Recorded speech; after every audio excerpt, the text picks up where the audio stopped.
I was never one to back down from a challenge.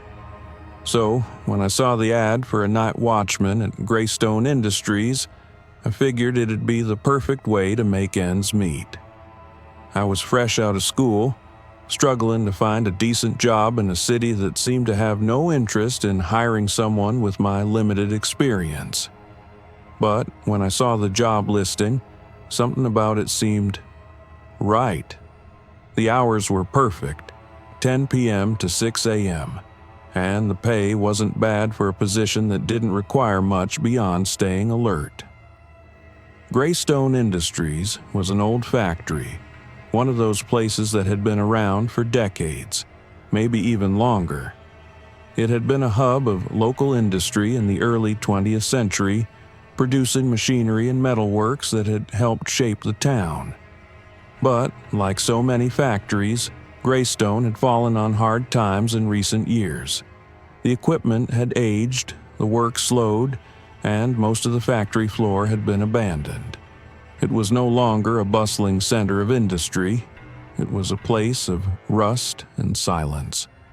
The only reason they still needed a night watchman was because the building was so large, and with all the old machinery still in place, they were worried about potential theft or sabotage. When I first arrived, the factory didn't seem all that bad. The building was vast, its structure towering over the surrounding streets. From the outside, it looked like a relic from another time. Its brick walls weathered and cracked, windows dark and vacant. It wasn't the kind of place people wanted to work anymore, but it wasn't the worst place to spend a few nights earning a paycheck. I met with my supervisor, a grizzled man named Earl who had worked at Grayson for nearly 30 years. He didn't say much. His face was etched with years of experience, his voice gravelly from too many years of late-night shifts. He handed me the keys to the building, a flashlight, and a small notebook that detailed my duties.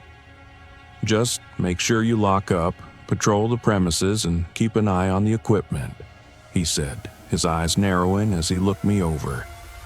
"The place has been abandoned in parts for a while, and there are a lot of old machines still running.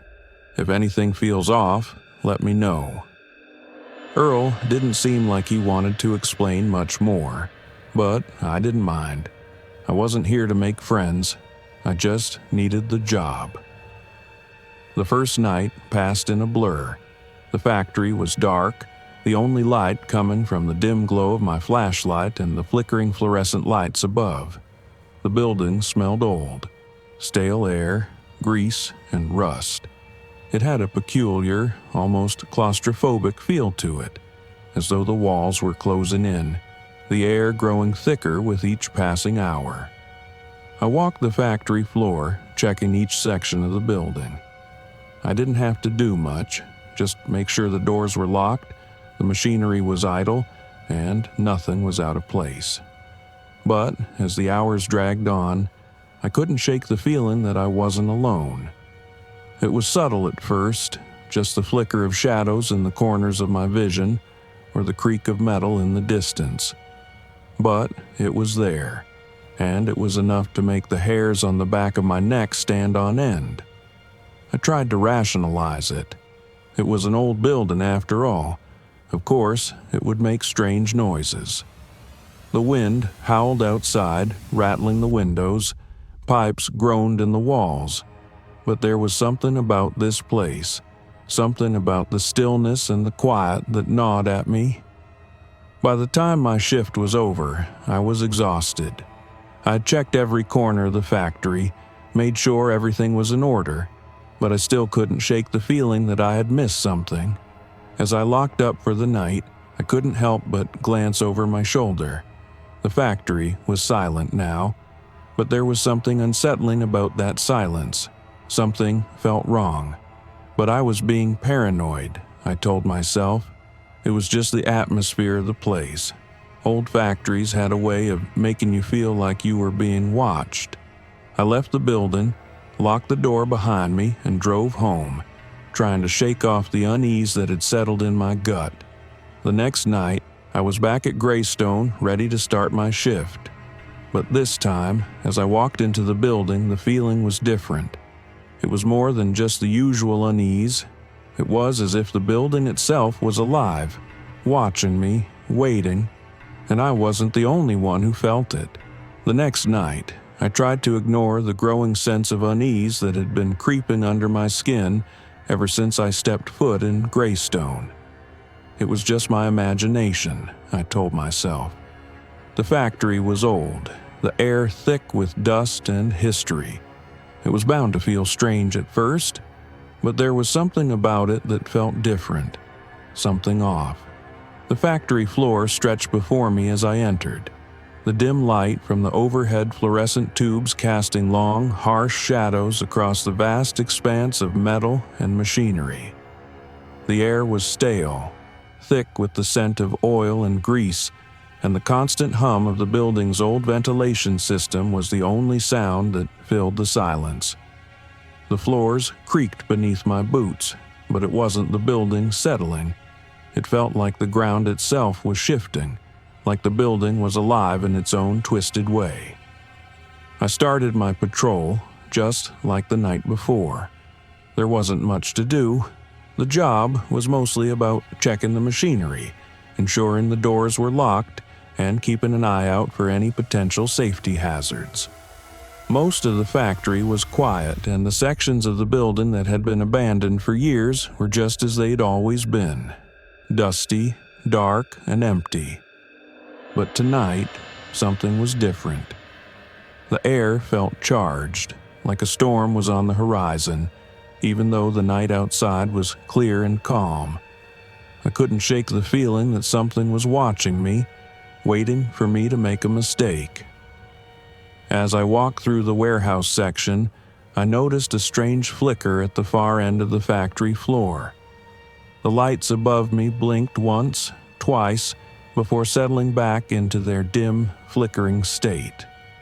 I stopped, narrowing my eyes. That wasn't normal. The lights had been fine earlier, hadn't they?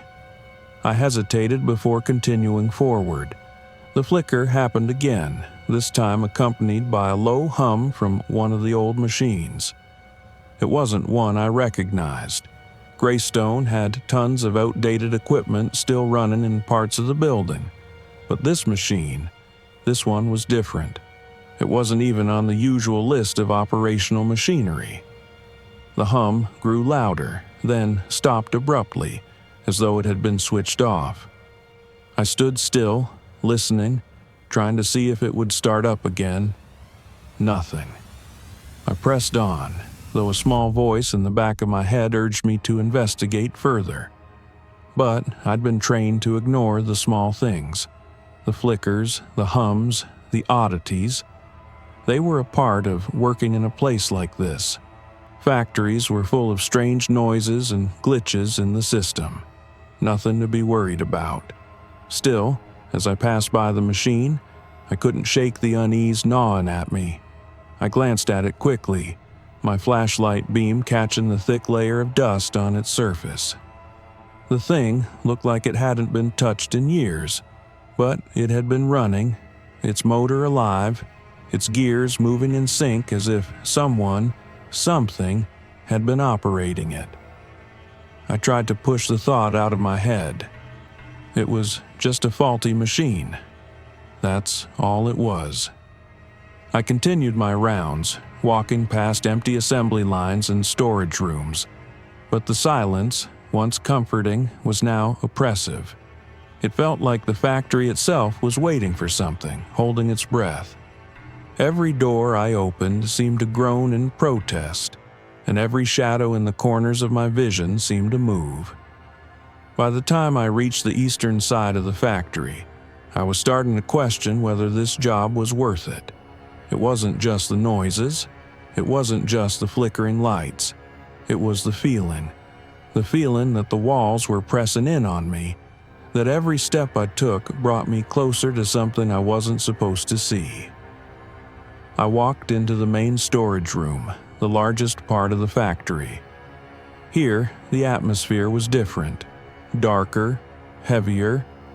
The shelves stretched to the ceiling, packed with parts, scrap metal, and old tools. The air was thick with dust, and the quiet was deafening. It wasn't like the rest of the factory. It wasn't just a building full of machines. This place felt like a mausoleum, an abandoned graveyard of old industrial dreams. I stood there for a moment, letting the weight of the stillness wash over me. It was the perfect spot for a break. I sat down on a crate, my back against one of the shelves, and closed my eyes for a moment, letting the silence lull me into a strange calm. The hum of the machines in the background became a distant murmur, the shadows fading into the corners of my vision. But just as I started to relax, I heard it again. A sound. A soft shuffle, almost like footsteps. Slow, deliberate steps coming from the far side of the room. My eyes shot open, my pulse quickening.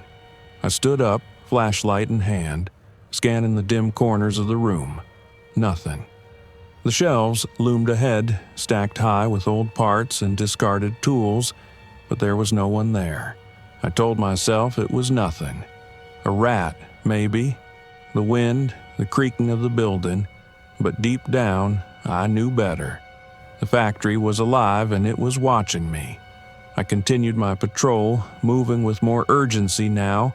Every flicker of light, every small creak seemed louder, more menacing. I wasn't alone in this building, and the feeling in my gut was only growing stronger with every step. The factory was full of machines. But there was something else inside it too. Something watching me. Something that wasn't supposed to be there. The silence in the factory had grown unbearable, and it was starting to feel like the walls were closing in. Every step I took, every creak of the old floorboards only added to the growing sense of dread that seemed to follow me through the building. The air had grown heavy, thick with the smell of oil and dust, but there was something more. Something in the atmosphere that I couldn't place. A weight, a pressure, like the very air itself was alive. I was passing through the storage area again, making my rounds as usual when I heard it. A soft shuffle, then a scraping sound, like something moving across the floor. My hand instinctively reached for my flashlight, and I swept the beam across the room. The light flickered briefly before steadying, casting eerie shadows that stretched along the rows of metal crates and old industrial shelves. Nothing. I froze, my heart pounding in my chest. The noise had been so distinct, so real. I wasn't imagining things. It was as though someone had moved just out of sight, just behind the stacks of old machinery and scrap metal.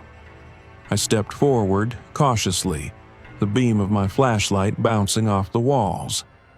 The shadows seemed to shift in response, flickering at the edge of my vision, growing long and jagged as if they were stretching out to grab me. I told myself it was just my nerves, that the factory was old, and the air was filled with noises. But the feeling that something was watching me refused to go away. It had followed me all night, and I couldn't shake it. Suddenly, I heard it again, a distinct thud followed by a dragging sound. This time, it came from behind me. I spun around, flashlight trained on the source of the sound, but the room was empty. I was alone, or at least I should have been. "Get a grip," I muttered under my breath, shaking my head. I tried to ignore the rising panic clawing at my throat. It had to be the wind, or a shifting beam of metal. This place was full of creaks and groans, and my mind was just playing tricks on me. But then, as I stood there in the eerie quiet, waiting for the noise to subside, something shifted out of the corner of my eye. A dark figure, its outline barely visible in the dim light, darted past one of the far corners of the room. I didn't even think. My feet moved before my mind could catch up, and I found myself sprinting in the direction of the movement. the flashlight bouncing erratically in my hand. I rounded the corner, my breath ragged, but the figure was gone. The room stretched out before me, the shelves and crates standing still in the darkness. I scanned the area again, slowly this time, the beam of light cutting through the blackness. I reached the far corner where the figure had appeared, but there was nothing. Just the stacks of old metal and the overwhelming silence. My heart thudded in my chest, and I couldn't tell if it was the adrenaline or something else. Something felt off. It wasn't just the shadows or the strange noises anymore. It was the feeling that I wasn't alone, that whatever was here had been here long before I ever stepped foot into this forsaken place. I took a few steps back, deciding to head toward the security room. The company had outfitted the place with cameras, and I had the security logs. Maybe seeing the footage would make me feel less paranoid. I wasn't sure why, but I had this overwhelming sense that something was drawing me to that part of the building, the nerve center of the factory, where the footage from all the cameras was monitored. I made my way through the dark hallways, passing by the giant machines that still hummed, some of them producing faint, erratic noises. It was as if they were trying to tell me something I wasn't hearing. The factory felt alive, not just with machines, but with something darker. As I entered the security room, the door creaked loudly behind me. The room was filled with dim screens, each one showing a different part of the factory in grainy black and white. I took a seat in front of the main monitor and punched in the security code. The screen flickered briefly before loading, and I immediately started scanning through the footage from earlier in the night. At first, everything seemed normal. The cameras showed empty hallways, the flicker of overhead lights, and the slow, mechanical hum of the machines. But as I scrubbed through the hours, something caught my eye. In one of the older parts of the factory, a figure moved past one of the cameras. Just a fleeting shadow, but enough to make my breath catch in my throat. I rewound the footage, watching the figure again. This time, I saw it more clearly. It wasn't a worker or anyone I recognized.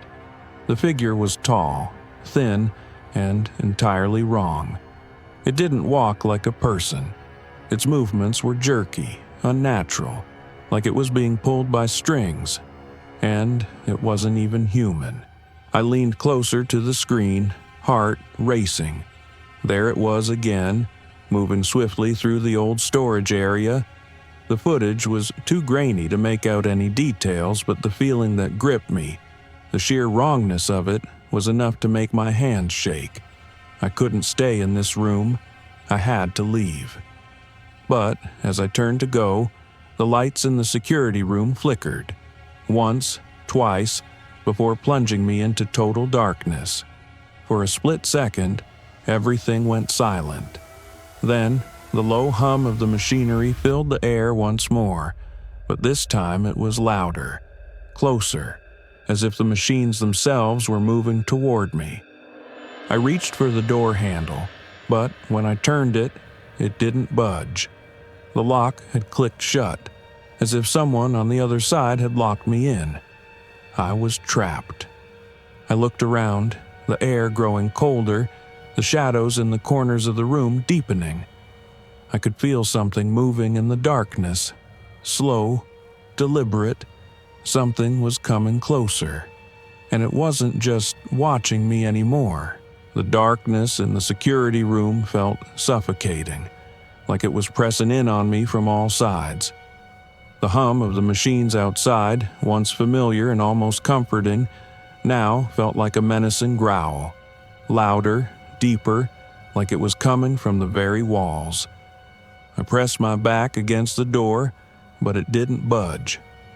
My heart was pounding, and my breath was shallow as I scanned the room, trying to find a way out, but there was nothing. The small security room seemed to close in around me, and the silence was now filled with the sound of my own frantic thoughts. I turned my attention to the screens, desperate to find something to explain what was happening. The footage on the cameras remained unchanged. Empty hallways, silent machines. But the more I watched, the more I began to see patterns that hadn't been there before. Figures, blurred and indistinct, flickered in and out of view, always in the corners of the frames, always just out of focus. They weren't there during the day shifts. They weren't workers. They weren't anyone I recognized. I rubbed my eyes, trying to clear the fatigue that was clouding my mind. Maybe I was just seeing things. Maybe it was stress. But the more I stared at the grainy footage, the more convinced I became that something was wrong. Deeply wrong. I needed answers. I needed to understand what was happening here. I pushed away from the door, my legs weak beneath me, and I went to the filing cabinet in the corner of the room. It was an old metal cabinet, its edges rusted from years of neglect, but I wasn't concerned with that now. I yanked open the drawer and began rifling through the files. Each one was labeled with old, worn-out tags that barely hung on. Most were empty, their contents long gone. But in the back, there was a thick folder that caught my attention. The label was faint, but it read, Factory Incidents and Reports, 1920 to 1960. My fingers trembled as I pulled the file out, opening it to reveal stacks of papers, ancient, yellowed with age and brittle to the touch. I began reading, scanning through the pages, but nothing could have prepared me for what I would find. The first report was dated 1923. It described a series of mysterious accidents that had plagued the factory's production lines. Workers had reported hearing strange noises at night, whispers, footsteps, and the sound of metal scraping. Several workers had disappeared without a trace, their tools left behind on the factory floor. A few had come back, but they were different. Changed. They spoke of strange visions, of being trapped in the factory during their absence, of hearing voices calling to them from the walls. One of the workers, a man named Thomas Ward, was listed as the most vocal of the survivors. He claimed that the factory itself was alive, that the walls of the building were somehow sentient, feeding off the energy of the workers. He said the factory had a hunger, and that hunger could not be sated.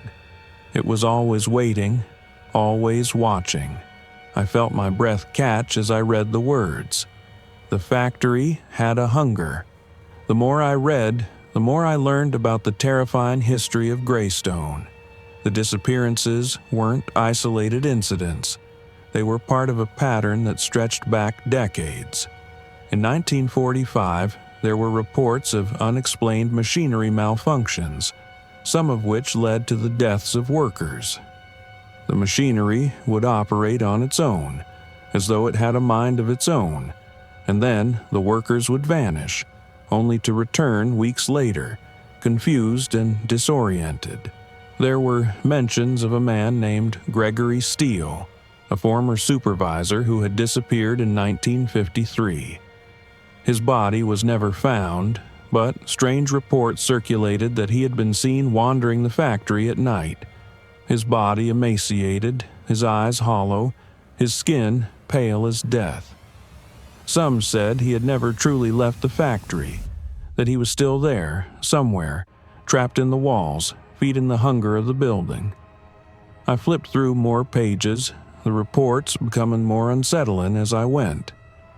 One in particular stood out, dated October 1960.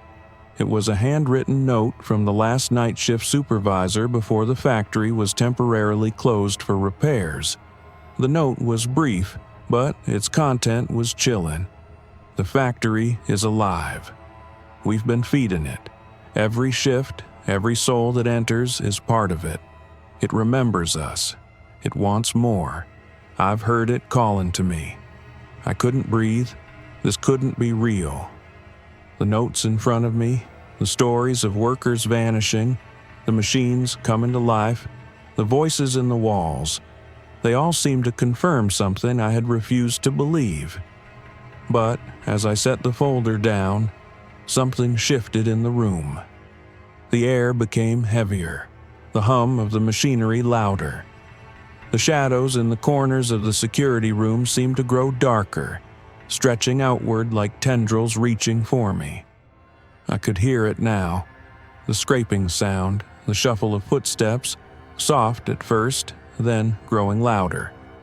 I turned toward the door, the noise now unmistakable. It was right outside. My heart pounded in my chest as I moved closer to the door, the metal walls vibrating with each step. I had to get out. I had to escape. I rushed to the door, my hand on the handle, but as I twisted it, the room seemed to shudder. The door wouldn't open. It was locked from the outside. A voice, soft and guttural, echoed from the darkened corners of the room. "You're not leaving." The walls creaked. The machines hummed. I wasn't alone anymore. I stood frozen, my hand still gripping the door handle, but no matter how much I pulled, the door wouldn't budge. The sound of scraping metal grew louder, reverberating through the walls of the security room, filling the space with a deep, resonant hum. The machines on the factory floor, which had been silent just moments ago, were alive again, their gears grinding and whirring, echoing throughout the building as if they were calling to me. The air in the room felt suffocating now. It was thick with the stench of oil, rust, and something else. Something foul. A chill ran down my spine as the temperature seemed to drop in an instant. The shadows in the corners of the room grew longer, darker, as though they were twisting and stretching toward me, trying to pull me into their depths. The voice came again, low and guttural, as if it were coming from deep within the walls. "You're not leaving." My heart hammered in my chest, and I backed away from the door, my breath shallow and ragged. The scraping sounds continued to get louder, the walls vibrating with the intensity of the noise. The factory was alive. It was no longer just a building. It had become something much worse, something that fed on fear, on the souls of those who worked within it. I turned away from the door, desperate for another escape route, but the room was closing in on me. The walls seemed to shift and warp, their shapes growing more distorted with each passing second. The shadows in the corners writhed, moving like tendrils of smoke. I could feel the temperature drop even further, until my breath misted in the air, and the hairs on the back of my neck stood on end. The factory wasn't just haunted by ghosts. It wasn't just a place with a dark history. It was a living, breathing entity that had claimed the souls of everyone who had ever worked here. And now, it was claiming me. I moved toward the window, hoping to find some way out. But as I got closer, I noticed something horrifying. The glass wasn't clear anymore. It was covered with what appeared to be scratches, deep, jagged marks, as if someone, or something, had been trying to claw their way out. I stepped back, my hand instinctively reaching for my flashlight. When I turned it on, the beam cut through the room, but it didn't illuminate the way I expected. The shadows didn't disperse. Instead, they seemed to recoil from the light, as if the darkness itself was alive. Then, I saw it. The dark figure standing at the far end of the room. It was tall, its body shrouded in shadow. Its face was obscured, but its eyes, those glowing eyes, pierced through the darkness, locking onto mine. It didn't move, didn't speak, but I could feel its presence. It was there, watching me, waiting for me to make the next move. I froze, unable to look away. It was as though the figure was pulling me in, drawing me toward it with an invisible force. My legs moved without my consent, carrying me closer to the thing in the corner. I tried to stop, tried to break free of whatever grip it had on me, but I couldn't. The scraping sound intensified again, and the lights overhead flickered violently. The room was shaking now, the very foundations of the building groaning under the weight of whatever force was awakening within it. The factory was feeding. It was drawing on my fear, on the terror that had begun to consume me. "You belong here." The voice was clearer now, coming from the figure. It spoke directly to me, its words resonating deep within my chest, filling my mind with thoughts I didn't want to hear. I tried to speak, to shout, but no words came out. The pressure in the room was suffocating, and I could feel myself being pulled toward the figure, drawn into its cold, unyielding presence. "You'll never leave." And then, just as suddenly as it had appeared, the figure lunged forward, its hands reaching out toward me. My body froze, unable to move, unable to escape. The shadowed figure's touch was cold, colder than anything I'd ever felt, and it sent a jolt of icy terror through me. I gasped, my heart racing as I felt the cold seep into my bones, filling every part of me. I couldn't breathe. I couldn't escape. The lights above me flickered again, and the factory seemed to roar to life around me, the machinery grinding louder and louder, its noise deafening. The walls began to crack, the concrete and steel splitting apart as though the building was about to tear itself open. And then, everything went black. I was surrounded by darkness, and for a moment, I thought I had passed out. But then, I felt it again. The cold, the presence. The factory had swallowed me whole, and I was trapped in its maw, lost in its twisted heart. When my vision returned, I found myself standing in the middle of the factory floor, surrounded by the moving machines. But there was no escape. The walls, the shadows, the machines, they were all closing in on me. The factory was no longer just a building. It had become something else. It had become the keeper of souls, feeding on fear and trapping anyone who entered its domain. And now, I was part of it. I could feel it in the air, in the machines, in the very walls. The factory wasn't just haunted. It was a living thing, a thing that would never let me go. I could feel the weight of the factory pressing in around me. The machines, their gears grinding and pistons thudding, were no longer just mechanical. They had become something more, alive in their own right. The noise, deafening and relentless, was the pulse of the building itself, thumping through the very walls. The shadows that had once been silent and still now writhed, twisting and coiling like dark smoke, closing in on me from all sides. I staggered backward, my body trembling with fear and exhaustion, but the factory had no intention of letting me go. The walls, the machinery, and the shadows, they were all part of the same thing, a living, breathing entity that had absorbed every soul foolish enough to walk through its doors. And now it had claimed me too. The figure, the one with the glowing eyes, was still standing at the far end of the room, unmoving, its gaze locked onto me. It was as if it was waiting for me to make the next move, to accept my fate. But I couldn't. I couldn't just give in. The whispers, once faint and distant, now filled my mind. They were everywhere, in the walls, in the air, in my very thoughts. You belong here. You will never leave. The factory will consume you. The voices were suffocating, drowning out everything else. It was as if the building itself was speaking through them, urging me to accept my place as part of its twisted, eternal hunger. I couldn't let that happen. I couldn't let this place win. With all the strength I could muster, I pushed through the fear, fighting the overwhelming urge to collapse. The room around me was closing in, the walls pressing in tighter, but I couldn't stop. I needed to find a way out. I needed to break free. I scanned the room frantically, my mind racing. There had to be a way. I had read the reports, the history of this place, the dark rituals, the souls trapped within the walls.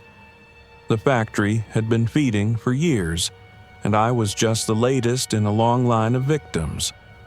But what if I could break the cycle? What if I could end this madness, end the factory's reign of terror? The answer came to me with a sudden clarity, like a memory I had forgotten but was now rushing back to the surface. The walls. The walls were the key. The factory fed on the fear, on the souls of those who entered, but it was the walls that contained them, that trapped them within the building's cursed grasp. If I could destroy them, if I could tear the very foundation of this place apart, I could break free. I could free myself and anyone else who had ever been consumed by the factory's dark hunger. I turned toward the machines. They were all still running, their relentless grinding filling the air with a constant thrum. But in the chaos, I noticed something that hadn't been there before. The center of the factory, where the oldest machines were stored, was eerily quiet. The noise had died down, and the air felt still. There, in the heart of the room, stood an old furnace, one that hadn't been used in decades, according to the factory records. The furnace was massive, its iron doors blackened with age, but it stood there as though waiting for something. I didn't know what I was doing.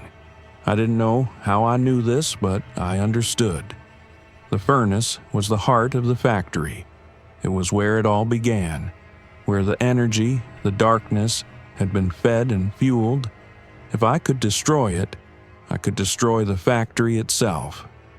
I sprinted toward it, my legs weak beneath me, but I pushed through the fear, through the overwhelming exhaustion that clung to my body. The closer I got, the more I could feel the power of the factory, its influence. It wanted to stop me. It wanted to consume me, but I couldn't let it. I reached the furnace, my hand trembling as I gripped the cold, rusted handle. The shadows seemed to surge forward, reaching for me, but I didn't hesitate.